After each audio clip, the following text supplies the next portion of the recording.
Happy Thursday, everybody. So sometimes the universe reminds you that for every action, there's an equal and opposite reaction. Like Jesse Waters getting the 8 p.m. hour after being diagnosed with micropenis. Did we say that? Yes. Here's another example. The wildly popular comedian named Shane Gillis. If you've never heard of him, here's a taste. The night the United States killed the leader of ISIS, Trump comes out of the Situation Room at like midnight. He walks up in front of the entire world at midnight and just goes, Abu Bakr al-Baghdadi is dead. He died like a dog in front of the whole world. Abu. We could hear him crying. I said, Abu, don't cry. Let me tell you something. Abu cried. He cried quite a bit. I wouldn't have cried. Crybaby Baghdadi, that's what we were all calling it. He's funny, and he does Trump better than Alec Baldwin. Plus he hasn't shot anyone. Yet. But what's special about Gillis is that he beat cancel culture. In 2019, he was hired as a cast member on Saturday Night Live, but was fired before he ever appeared on the show after people dug up old clips in which he made jokes about Asians. Now, if you've seen SNL in the past few years, you might even say he got lucky. You know, he's like the guy who causes a ruckus at the gate, so he's banned from boarding the plane, and then that flight crashes. SNL is like that crashing plane, only not as funny. Wow. Thank you. Really paints a picture. I got some applause from a sick person. But it's no surprise they fired him before he set foot on stage. He was too dangerous for elitist snobs who think anything Trump or Republican is an automatic punchline. He also didn't tick any boxes that they liked, and the ones he did, white and male, were like a French kiss from your grandmother. The last thing they wanted. But the fact is, they needed him more than he needed them, because since then, he's become a huge success. Enter Bud Light. You remember them, right?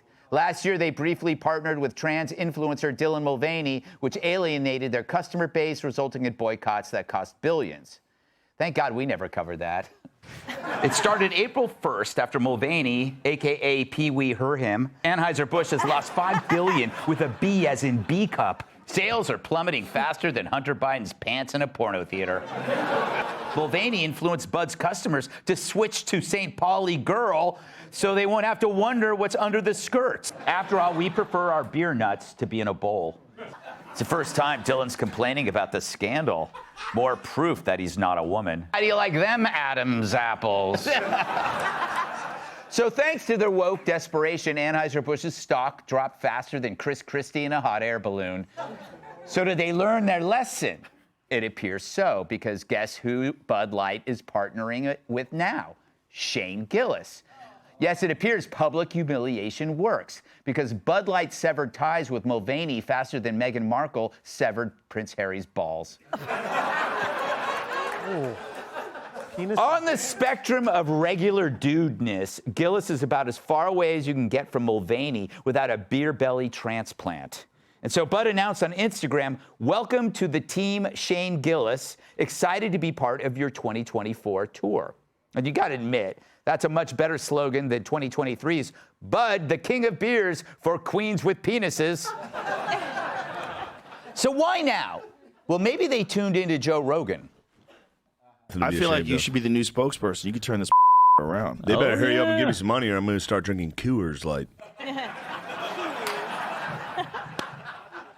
Who knew it was that easy? I should try that. Hey, Preparation H, you better give me some money or I'm gonna switch to Tux. Wait, I'm sorry. No. You don't know Tux? No, I don't. Apparently Then you do. haven't lived. I haven't lived. So now Anheuser-Busch clearly wants to move on and start selling beer again. They learned 2 key rules of marketing. Don't insult your core customers. And when choosing a spokeswoman, beer-drinking bros want girls in bikinis, not girls who ask for a reach around. Oh my God. And with Gillis, what better spokesman than a guy who actually looks like he uses the product? A lot. That's how companies laugh all the way to the bank and not the unemployment line. Mulvaney acted like he'd never seen a beer before the ad was shot. But Gillis looks like he spoons with a 30-pack every night. It's imperative. Find a spokesperson who seems like they use the product, or hell, even looks like the product. If I were Mattel, I'd hire this lady to sell He-Man dolls. One of my childhood favorite. I'm sorry? Elisa Heinerscheid, remember? That's the executive who brought on Mulvaney, once complained that Bud had used too much fratty humor in the past.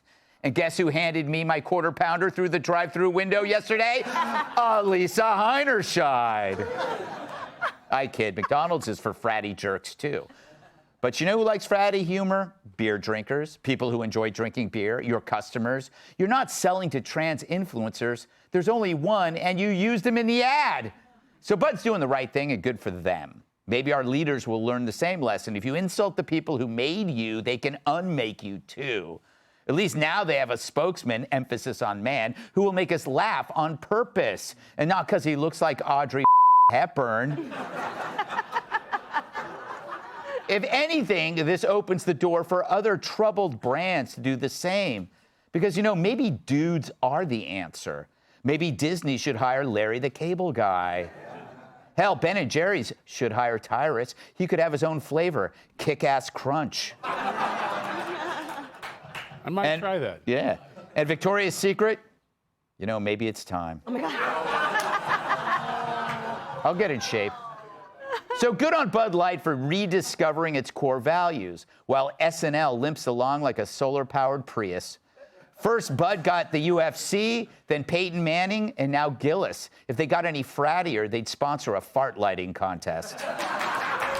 Let's welcome tonight's guest, the Energizer Bunny sends her hate mail, host of the Fox True Crime Podcast, Emily Campagno.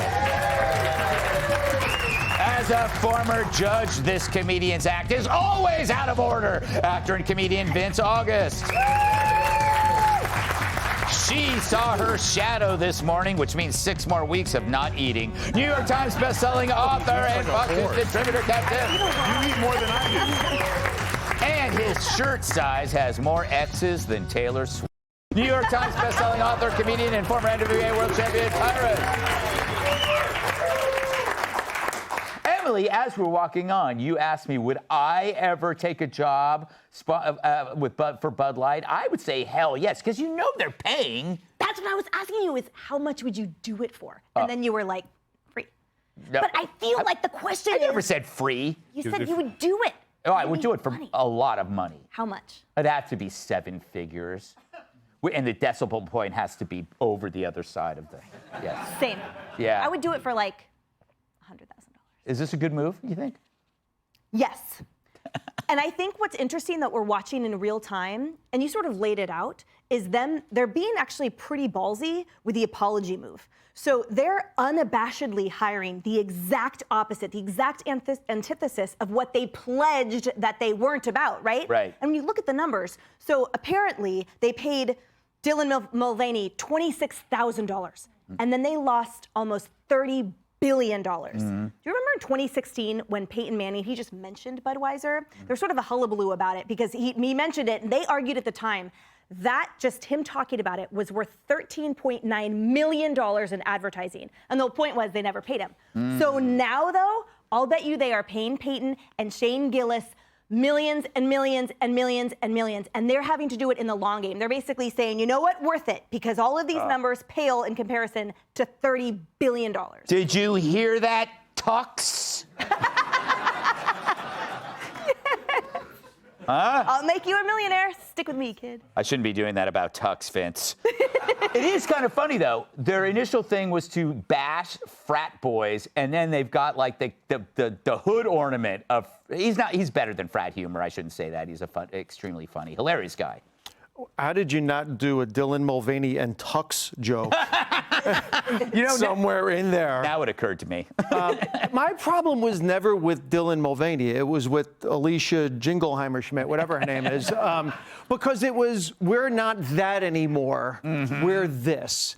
And why do you have to be one or the other? Yeah. I mean, you say the people that are always trying to be inclusive are the ones that separate us in groups. And the group that you're targeting is alcoholics. And those span everybody. Yes. You should just say, listen, this beer is so good. You're going to drink so much of it. You're going to get so drunk. You're not going to know if you're going home with Shane Gillis or Dylan Mulvaney.